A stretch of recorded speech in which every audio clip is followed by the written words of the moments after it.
early exchange, shaping policy, advancing development. Let's begin our conversation for today by looking at the necessity and the significance of having food safety as the world celebrates World Food Safety Day today. Today's conversation is going to be very engaging. We have three guests who are joining us virtually. According to the United Nations, 1 out of every 10 people falls ill from contaminated food globally. I'm sure that figure is disturbing, but how did we get to this level where we have 1 out of 10 who falls ill from contaminated food? Let's shift the conversation to our guest. The first person who is joining us virtually is we have Adegboyega Isaac Kola, who joins us from Kwara State. He is the quality manager, Equest Agro Allied. Adegboyega Isaac Kola, glad to have you join us on LXN this morning. All right, we also have Olushola Malomo, who is a registered dietitian. He also joins the conversation. Olushola, glad to have you join us this morning. Yeah, good morning. It's good to be on this program. The third person, we have Ibrahim Lamidi, who joins us from the Federal Capital Territory, that's Abuja. He is also the CEO, Agro Recycling. Glad to have you join us, Ibrahim. Thank you for having me on your platform. Thank you so much. Pleasure to host you this morning. I love this trinity. It's looking interesting, and it shows we are set for a good conversation this morning. I'm going to start the conversation from Olushola because you're a dietitian, and I would like the conversation to start from you. Today is World Food Safety Day. Give us a background to why it's important to draw attention to the significance of maintaining safety when it comes to food consumption, production, as the United Nations has indicated that 1 out of every 10 persons falls ill from contaminated food. How do you react to these, and what's your take on this kind of development on a day like this? Let's start. Yeah, thank you very much.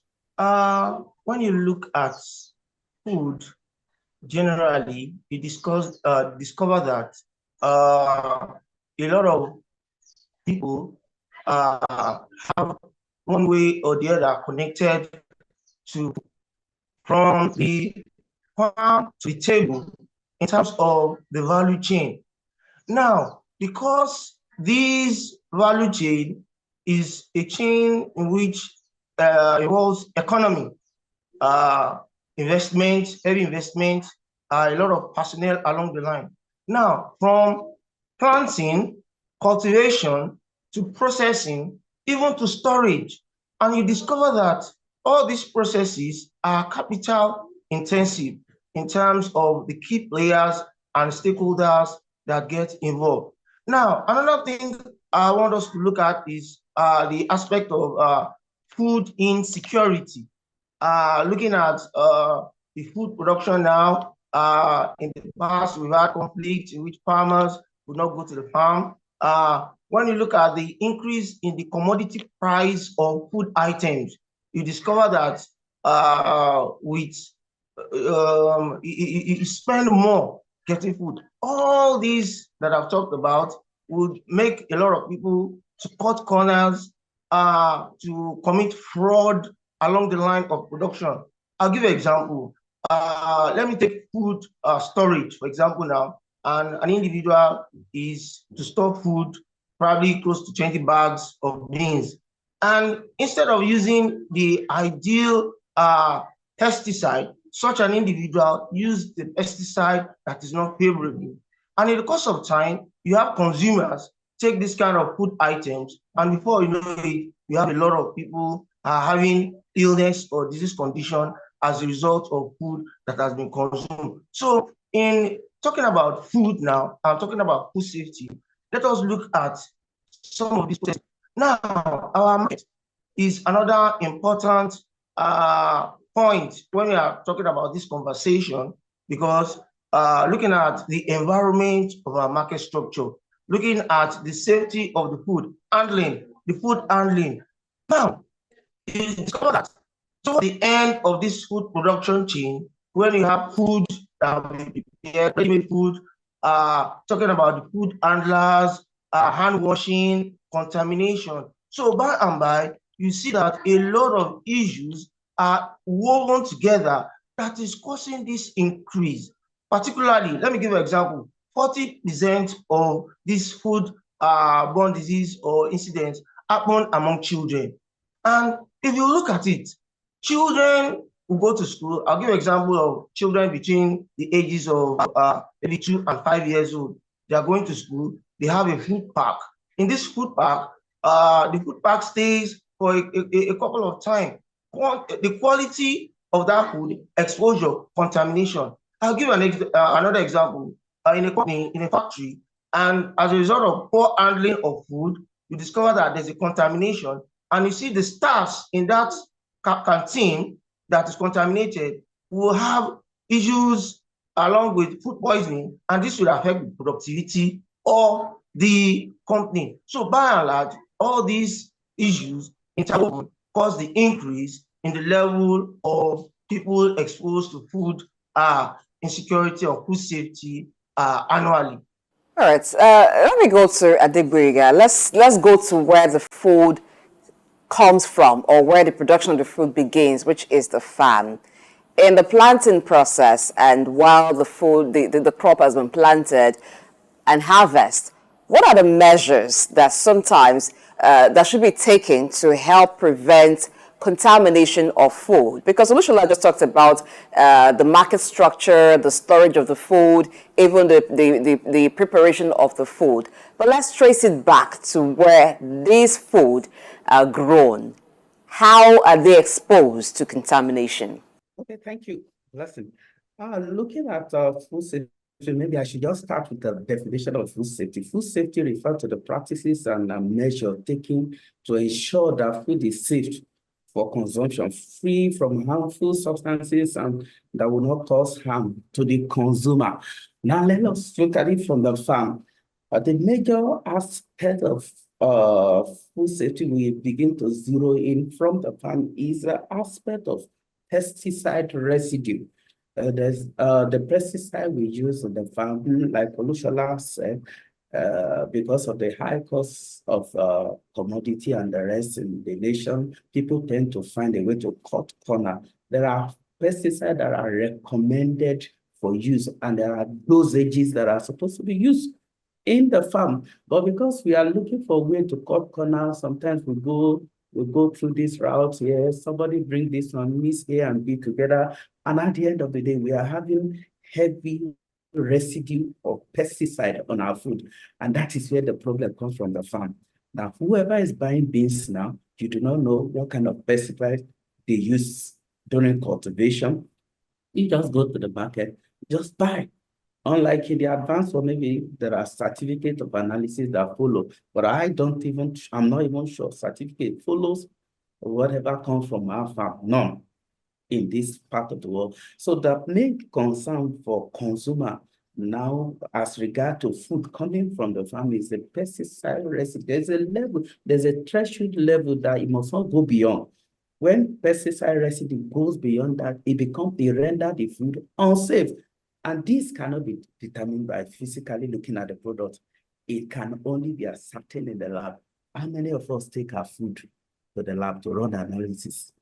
I don't believe we do that. Now, these are areas where we need to take measure to go to the farm. The federal government need to assist in this aspect of educating our farmer and possibly subsidizing some of the chemicals that need to be used, and we need to educate them. This is what we need to be used for this product. This is a quantity that needs to be used. This is the dilution rate that you need to use in order to safeguard the life of the popular. Because I remember a scene that happens sometimes. They say, killer bees coming from the north. I believe it's either the pesticide that was used in the cultivation or that which was used in the preservation of the bees that resulted in the bees becoming poisonous for the people.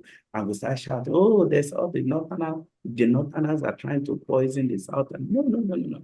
It has to do with education, which in this aspect, the government has to play a basic and major role in educating the farmer on the kind of pesticide they need to use, on the kind of preservative they need to use, on the storage, proper storage of the product. I believe this is where the government needs to help the populace, help the population. Like Olushola said, 200 different kind of diseases are caused by consuming unsafe food. And 40% of foodborne diseases, the people that bear the burden are the children under 5. So in order to safeguard the future of this nation, to safeguard the population being wiped out by one mistake from the farmer, whether by accident or by trying to cut corner, the government needs to come in and help us educate the farmer, educate on the use of the pesticide, on the proper use of the pesticide, and if possible, find a way to bring about subsidy for the farmer in order for us to safeguard the future of the Nigerian. Thank you. Let me bring in Ibrahim now, who joins us from Abuja. Now, you are into food recycling. Let's talk about recycling processing now. And my question will be, how much of importance or priority is given to safety or quality when it comes to food processing or food recycling? We are in a world where there's a contention between quality and quantity. So I put this to you as an expert in this area. How much of importance is placed on safety and quality when it comes to food processing and recycling? Thank you so much. I believe when we mean safety, it has to be a chain from the farmer and the production team to the consumers. It's a chain. The preservation of every food has to be, because if you don't have the safety and your food is not okay, it will not even last in the production chain. So the safety has to be, in fact, every recycling will have an expiring date. And if you read every instruction of a label of production, you'll be instructed how to save anything you buy from the market, anything you have from the company. So it's left for the consumer to know how to preserve it, either in the fridge. If I put it in the fridge, the hours, the days you can, the hours you can have. So it is open. So all those instructions are being laid from the factory out. I think you see, when you talk of 40% of Nigeria in poverty, you know, people try to, like when you have a tomato paste. So people like to use tomato paste like in an open place for over a week, which is very, very bad. Another one, like onions, when you cut onions, at least 6 hours is not even okay again if it is open, because it has already attracted bacteria from the atmosphere. So I don't know how people can be reasoning in all those things so that we can make sure all the food are preserved, the one we have from the market, tomato, the way you can preserve your tomato. In fact, I believe some people froze tomato for use, which is very, very good. But when you boil it and keep in an open place, I think you are inviting bacteria to that. So many things like yam, when you cut your yam, like this poverty now we are saying, so people that have one loaf of yam, they will cut it into two and expose it out. You know, there's a way to preserve all those things so that it can be safe. But in the factory where we produce the recycling all those things, there's a way we preserve them. Like when you have your yam flours and others, you see so many flours. It's being preserved very well. That is why we're now having yam flour, cassava flour, all those flours, so that you can, so that when we are doing those recycling, we preserve it very well. There's no chemical added to it. Natural preservation on it. I'm very, very sure. And all those farmers that we have, like the farmers around everywhere, the northern. So we've put it to them, lecture them the way to do this farming, the rate of chemical they're supposed to use. And in fact, most of them are not using chemical now to farm. because even the rate of to buy fertilizer now, you know how much it's costing. A bag of fertilizer now very, very expensive. So farmers now decide to go for organic fertilizer, meaning from the waste and preserve, and it's very okay for fruits and other taproot. So because most of the vegetables we have, if you are using fertilizer for vegetable, I think it should not last for 48 hours as fresh. Yeah, 48 hours. But if it's organic, it can take, in fact, can take more than that. So that is why farmer has been lectured on this, that people that supply to the factory, the way they can move all their things, the way they can do the farming. I think I can say here that even 85% of farmers now know how to do so that they cannot have loss on their own. Because if you have your production and it's not okay, before getting to the factory, you will already be observing so many errors and so many things you need to do. I'm a farmer on my own too. So from our own farm to the production side, the food chain we do, we make sure everything is being preserved accordingly or naturally. Like the beans, my colleague was saying the way they preserve beans. Nowadays, we preserve beans with many things, not chemical again. We have what we call airtight nylon that we tie to preserve beans now. Not like before. If you watch it now, because if you preserve it with airtight, you don't have all those things inside. You don't have anything to add chemical. How much, do you know how much it costs for you to buy chemical now and preserve a beans of one bag? So these are the things we are now cutting down. They now go back to our old model of preserving things. Most of the farmers are now going back to the way we do it before, not now.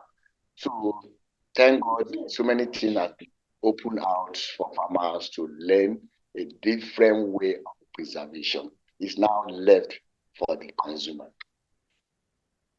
It's now All right, thank you for dropping it at the doorstep of the consumer. So let me take it to Olushola now. Earlier you were talking about sometimes the markets that we have, and even when people buy, how they prepare this food. Let's talk about the preparation. So the theme for this year's World Food Safety Day is prepare for the unexpected. Now underscoring the importance of people being prepared for food safety incidents to happen. In a case where one is not sure how the food has been produced, whatever chemical substance that may have been introduced to it, or whatever contamination that may be in the food, what are the preventive measures that one should have while preparing food? Yeah, thank you very much. Food is a very sensitive and delicate material. We have the perishable ones, and we have the ones that are not perishable.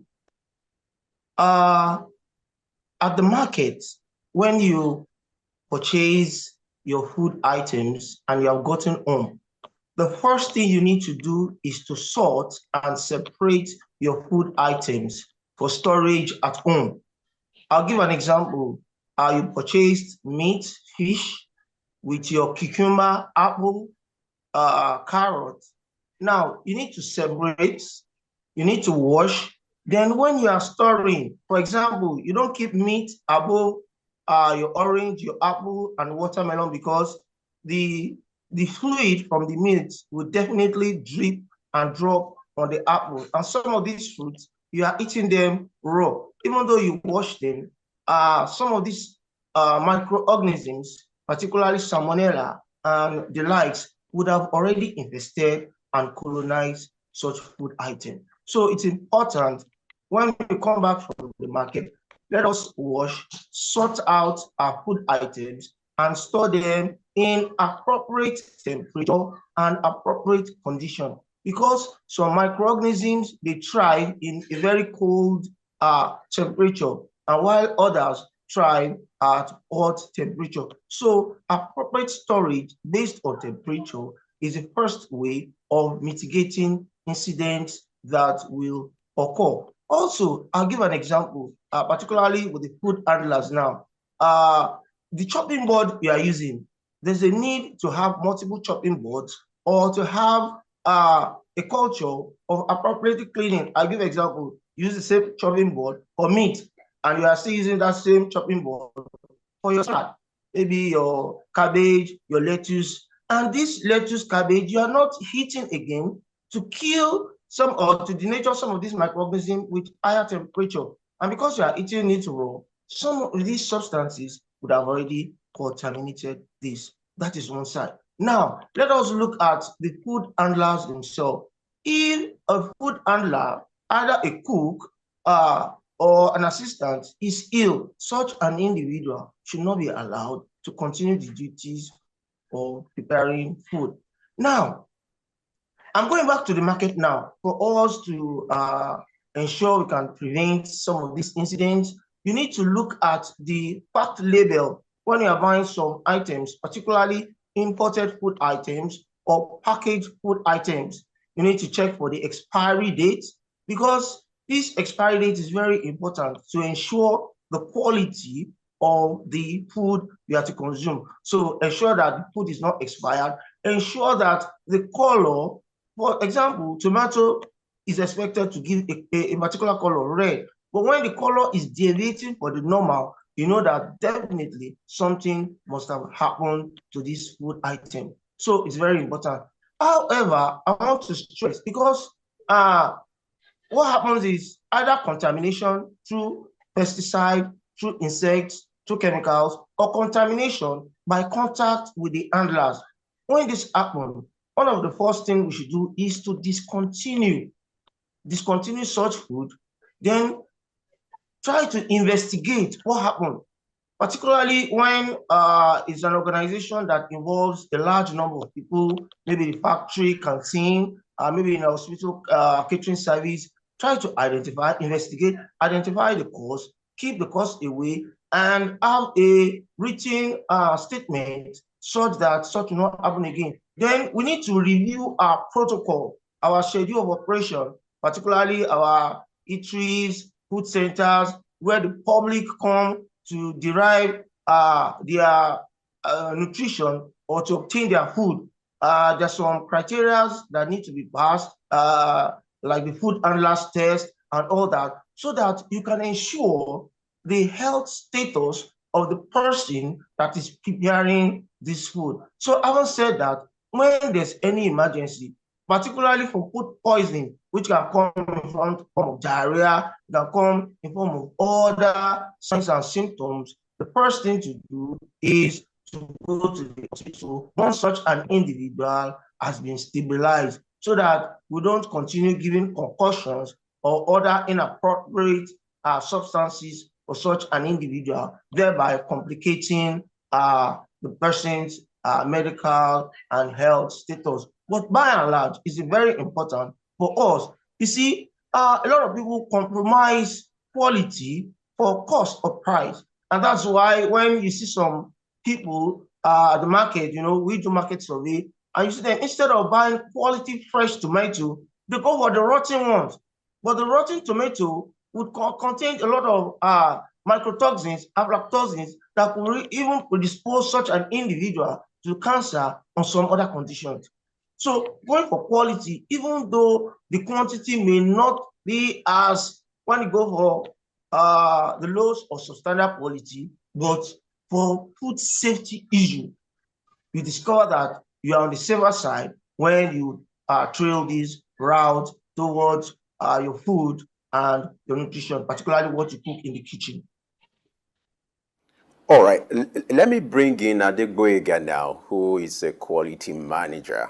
So Adegboyega, let's talk about standard and what should be done to ensure the standards are being upheld. We have an agency in Nigeria whose responsibility is to ensure that standard is being complied to when it comes to food production. We have NAFDAC, who is being like a regulatory body. But you also have this trend in Nigeria, just like in other African countries, where most of the food outlets are on the streets. How do we ensure that standard is being complied or adhered to when it comes to food production or consumption? And what should be done on the part of the regulatory agency to ensure that people comply to safety and standard in an environment like our own? Okay, thank you. Let me just chip in one or two things for what Olushola said. As per storage of items in the refrigerator, there's a training I attended some times ago that teaches us how to. You are not supposed to store like raw meat and vegetable fruit in the same refrigerator. But as the case may be, maybe you are just having one refrigerator. Like he said, meat should not be stored above anything that will be eaten immediately. It should not be stored above water. It should not be stored above fruit. It should be stored below, not only because of dripping of water from the meat, but also because of cross-contamination. A meat that is not cooked yet, it has some microorganism in it, so you need to put it below so that the things that you are putting above it that have easy access, and if it's possible, if you have a big refrigerator, you separate them. Be that as it may, let's go to the issue of regulatory body. This is my 18th year in the manufacturing industry. I can say that the regulatory body in Nigeria, they are doing their bit. But I still want them to increase the work. Why did I say that? Now, I've worked in Lagos for 12 years plus. I've been in Kwara State for 7 years plus now. What is the trend? I see that the regulatory body concentrates in the cities, in the big town, not in the smaller villages. And you see most of the problem happens there. Most of the bookers, they are scattered all over the places. I believe one of the things the regulatory body should do is that they should try and find a way of reaching out to all these local food outlets, not as a witch hunting body, like training, teaching them what they need to do. There's a standard practice in all the factory I've worked, I believe is the norm. If you are sick, you have diarrhea, you have anything that is communicable, you are excused from duty. No matter what happened, you're excused. Just go to the hospital, get yourself treated, and bring a doctor's report. You are excused. No boss, nobody is going to penalize you if you have a genuine case. Why do we do that? In order for us to preserve the life of others and also to preserve the life of the customer. When you are having issue, you are sick, you're not feeling fine, you come to work and you are coughing, maybe TB, you are coughing here and there, and you cough into a material that you are sending into the problem. What you are doing is that you are just doing mass production of disease in the environment. So these are areas that I believe the factory can work on. But on the regulatory aspects, like I say, yes, they are in the cities. They can also do more of surveillance.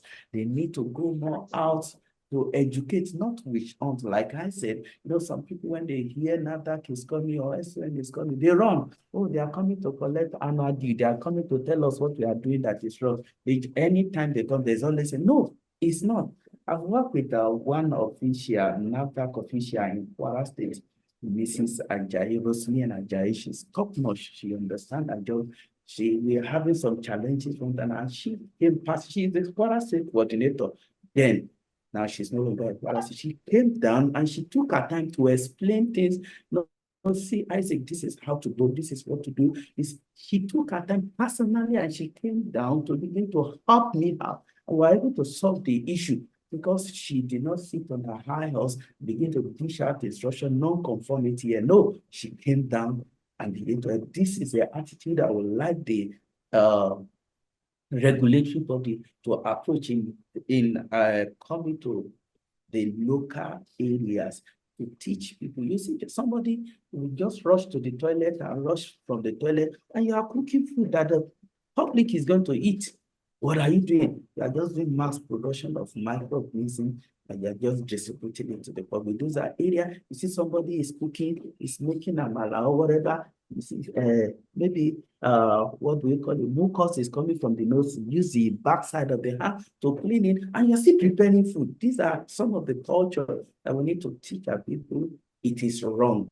Yes, it's difficult because everybody can wake up today and just start in front of my house and start selling food. But we need to find a way to not regulating as in stopping them. Yes, we find a way to encourage them to do the right thing. A very basic one is the food handlers test that we are supposed to run every 6 months in the manufacturing industry. I believe is a regulation. If this thing can also be escalated to the smaller bucateria, anybody that handles food, anybody that is going to stand and dish out food should go for this test so that you know your state of health. The doctor will advise you if you are not fit so that you can be excused from that portion that will be interfacing with food and getting it to the public. Now, these are areas I believe the government or the regulatory bodies can help. And also, I believe community, coming to community, meeting community, gathering people, even when they've not started the business, teaching, explaining things. Why do we do this thing? Why are we doing this? It's not to wish on, it's to safeguard our next generation, to safeguard the popular. So when people are already orientated on the right thing to do, in cases like this, it will help. So if such person decide to venture into food production, it will give the person the background understanding of what are the basic requirements, what are the things that I need to do. And like this year's World Safety Day, Food Safety Day, is preparedness. When we prepare I have a magazine that I read somewhere online. It said you can't blame them if you don't train them. So if you go all out to train our populace, everybody knows the right thing to do. It will help us to bring down this statistic, which is damning. Say 1 out of every 10 persons come down to one food safety issue. Is damning. Looking at the world population, let me see, I said around 800 people, 800 million people, one way or the other, have been affected by food safety issues. So we need to find a way to bring out this statistic down so that we can safeguard our future. Some people die actually, because I'm seeing a statistic somewhere here. You say 137,000 people lost their lives in Africa, sub-Saharan region, due to consumption of unsafe food. So, and where do we have all these eatery, all these shops, small bucateria running around? It's in sub-Saharan Africa. Now, food safety concern is a major concern for any quality person, because it's a key parameter in measuring the quality of your product. No matter how good your product is, if it has food safety concern, it is zero, no matter the packaging. Another thing I want to point out is also to educate people on the use of checking the expiry date. I remember when I was serving in the north then, some 20 years ago, 22 years ago, I was not feeling fine. I need to get a drug, malaria or amala or whatever the name. I discovered the drug is expired. And I was telling the chemist, no, this drug is expired. I said, no, it's magani. I said, no, I want to kill myself. No, these are basic things. When everybody understands to check the expiry date, or the best before, as food industry will use, this will help us to bring down this damage statistic. Everyone, thank you. Right, Lamidi, let's talk about the processing of the food. Leaving the urban area, which you guys advise us to leave, and go to the rural area where most of those challenges are. Now, you find that in the rural area, when they process food, they use crude methods because sometimes that's what they can afford, or that's the process that they know. Take, for instance, the production of palm oil in rural areas. You still find that in some places where people would use their feet to step over the palm fruit, and they do that continuously until they are able to get oil from the palm fruit. Processes like this, exposing the palm fruit and the oil that we've gotten from it to contamination, and even the environment there. You travel past several communities, you find that some of them have put outside, by the roadside, food to dry because they do not have the facilities to dry these things, to preserve them, and even to process them. What can be done to help situations like this, to improve them? The government has to come to our aid in terms of food safety, 80%. Because thank God you say you saw when they preserve food outside to dry, they don't have drying machine. They don't have means for all those facilities. They don't have means for all those facilities that does all those drying and others. So there are some things that we need to encourage them, get them those facilities so that they can able to dry, they can able to process their. Yes, see them processing of palm oil. That is the process they have in the area. They don't know there's a machine that can do it within 2 hours, 3 hours is okay. So we need the government to take it down to the rural area, the local areas, so that they can able to know that there's something like this, there's a processing machine. You see, the local government has to work very well in terms of this. Drying things outside in an open place like the cassava and others is very, very, very wrong. That is why you can see some will be black, they will change color. Even from there is started material already. They change color, change so many things before getting to the factory. Like many of them moving into the factory for processing in terms of flour, we now tell them this is bad, this is bad. They will be so why I've been stressing myself for long to have this. Why do you now say this is not okay? I say this is the way you can do it. If you want to bring it to the factory for us for processing, this is where you can do it. This is where you can do it. Bring it to also that we can process it. Like the cassava plant, you see all the plant there, you see them harvesting cassava before transporting it from a far distance, like from Ogun or Oyo to Abuja here for processing, it has already changed color. So we now advise them, dry it and bring it halfway. You see, these are the things that help in the preservation and the safety of food, but the government need to help again. And the transportation is what is killing some of the safety we don't know here. Transportation of food items from one location to another place. The van that's supposed to convey every product is different. The cow, the crops, and other things different. You can see some people who transport cow and goat at the same place, even chicken at the same place, at the same truck, which is very, very. So transportation, the government has to look into the transportation again for them, and they have to equip them and give them the technical know-how so that they can be able to meet up the standard of food safety in this country. But by and large, I will still tell you, the consumer need to checkmate what he or she consumes. Is from direct source. If you want to go for direct source, okay, is it from this factory? Is it well labeled, well processed? You follow the chain. You now know, oh, this is what I can consume. So the people, if you bring it to the market and you cannot sell it, you now change your pattern of production. That is what I advise, so that the government can look into it, and the individual, we can also checkmate what we buy, where we buy them. All right, let me bring in Olushola now.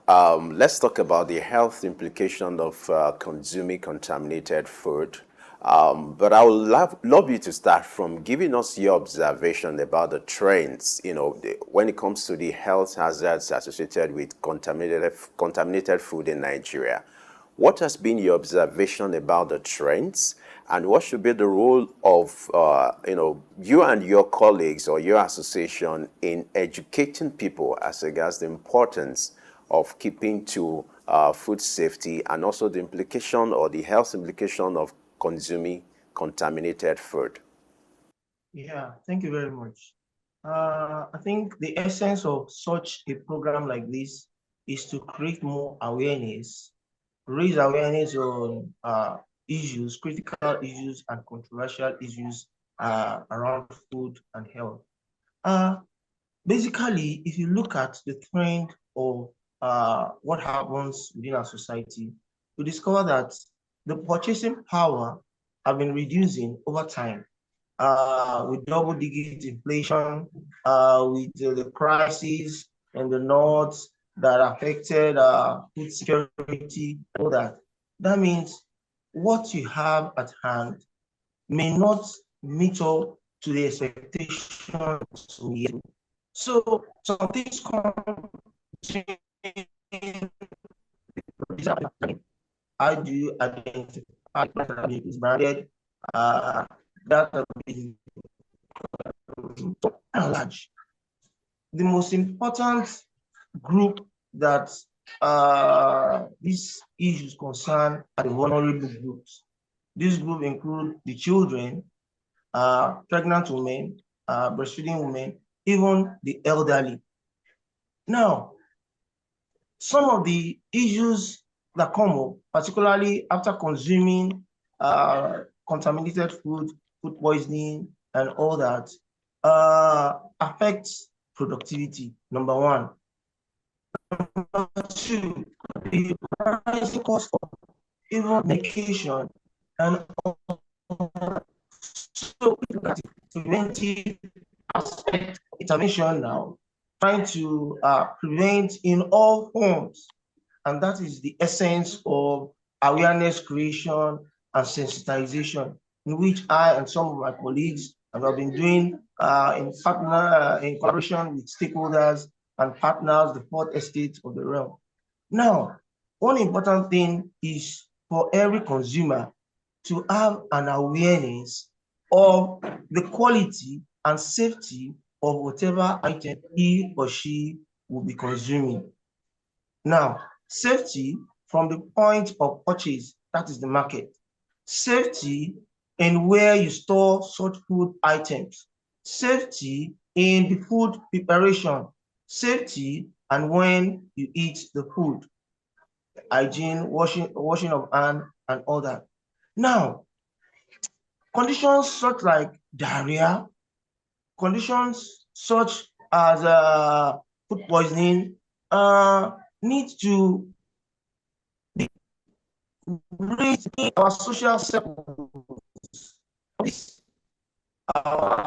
environment, in our community meetings at the community level, because we need to take a grassroots approach in tackling these food safety issues, incidents that will occur as a result of food safety or food poisoning. So at the community level, let's raise awareness among women.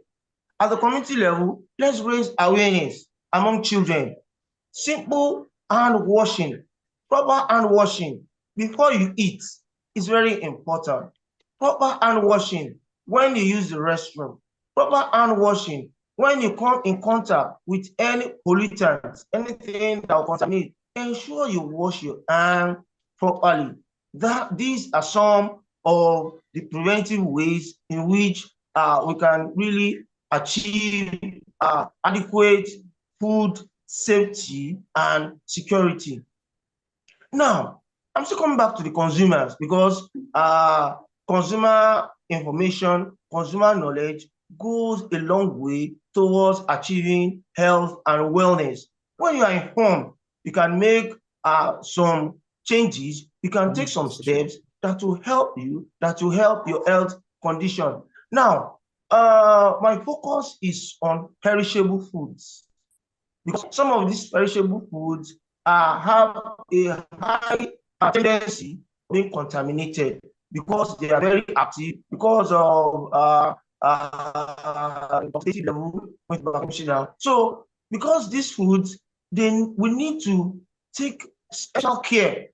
What do I mean? I'm going back to tomato because these are is one of the perishable foods. The way you preserve, the way you process is very important. Once you have your perishable food processed appropriately, you will discover that by the time you want to use, by the time you want to consume, you have already safeguarded such a food item from opportunistic contamination that can come from microorganisms. So prevention is better than cure. And for us now, we need to continue to look at gates, points in which we can have some of these issues. Let us look at the kitchen. Every household have a kitchen. So for this advocacy, for this situation, the kitchen should be the cleanest, safest environment in your household, because the kitchen is the laboratory in which your food is being processed and prepared. So the quality of the hygiene kitchen determines the quality of the food that we produce, and also the quality of the food that will be consumed. So looking at the portability of the water, how safe is the water you are using to cook? How safe is the water you are drinking? How safe is the water you are using to prepare your food? Now, another important thing is always disposal, because these are some environmental issues that affect food safety. Waste disposal of food. Do you cover your waste bin in the kitchen, or you leave it for vectors, houseflies that will carry some of these bacterial microorganisms from one place to the other? So in talking of food safety, we cannot overemphasize cleanliness, proper hygiene, washing of mouth, washing of utensils, cleaning all food items, particularly meat, fish item. After use, you have to continue cleaning and cleaning and cleaning and cleaning when you are in the kitchen, particularly because each of the processes of food comes in stages. And after every stage, you need to clean your workstation. Then for those that consume food, maybe at the office, you have to buy food from one or two food vendors. Ensure the hygiene of your food vendors.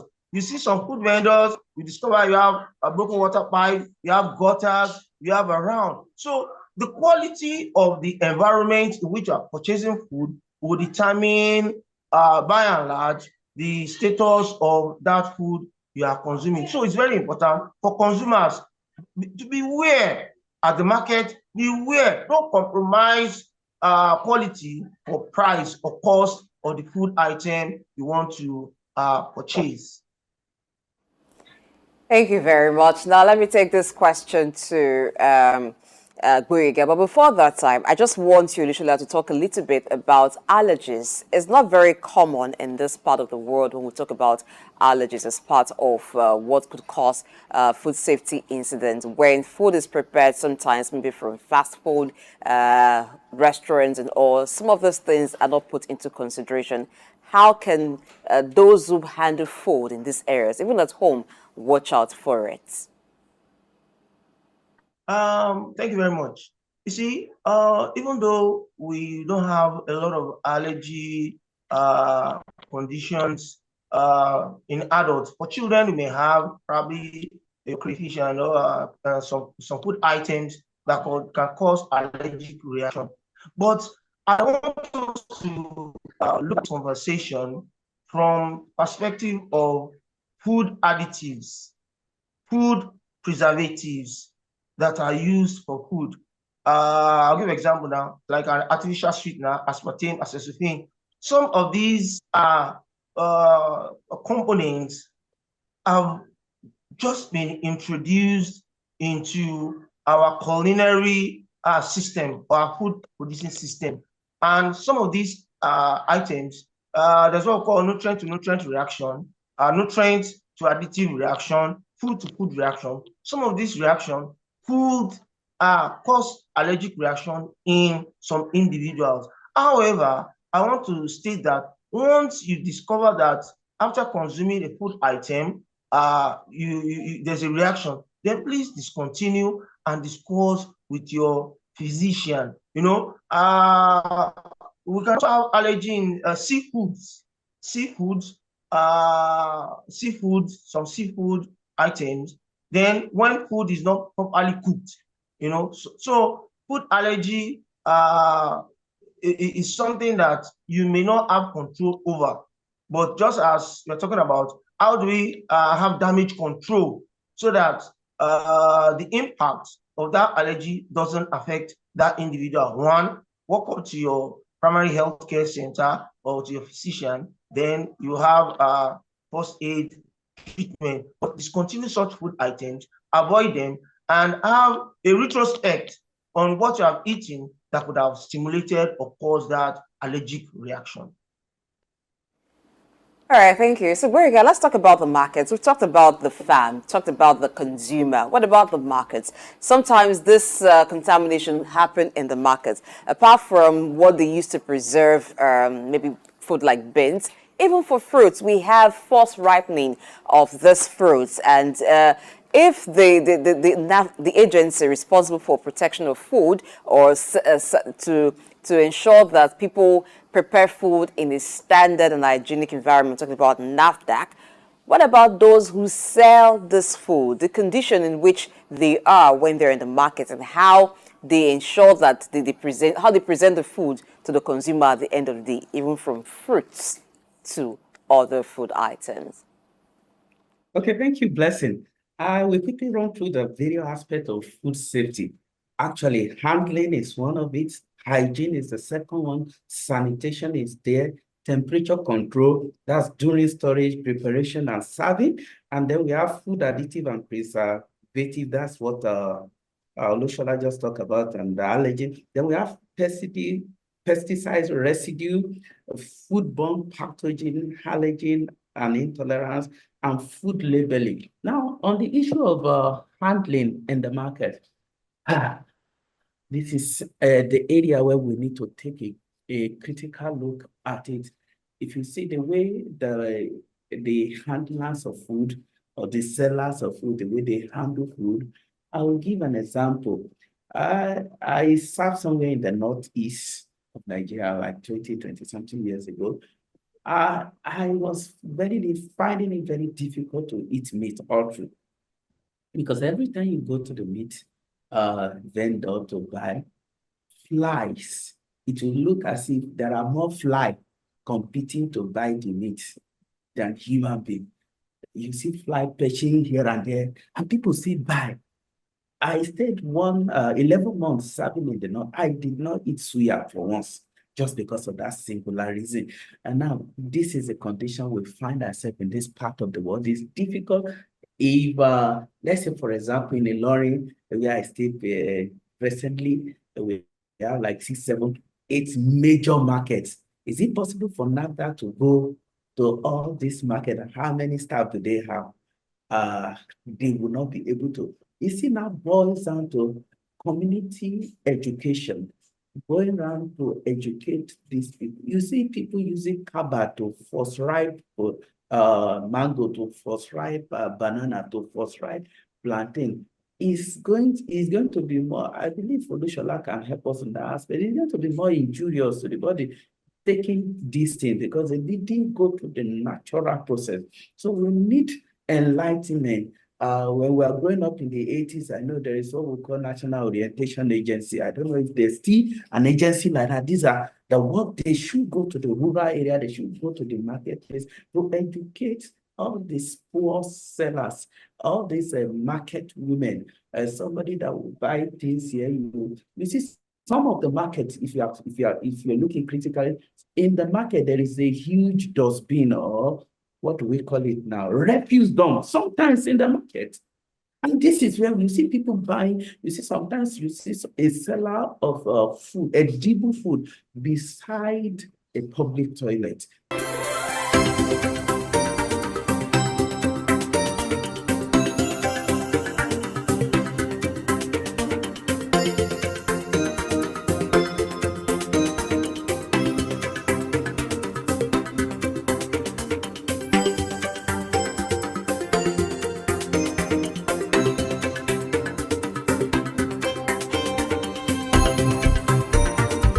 Early exchange, shaping policy, advancing development.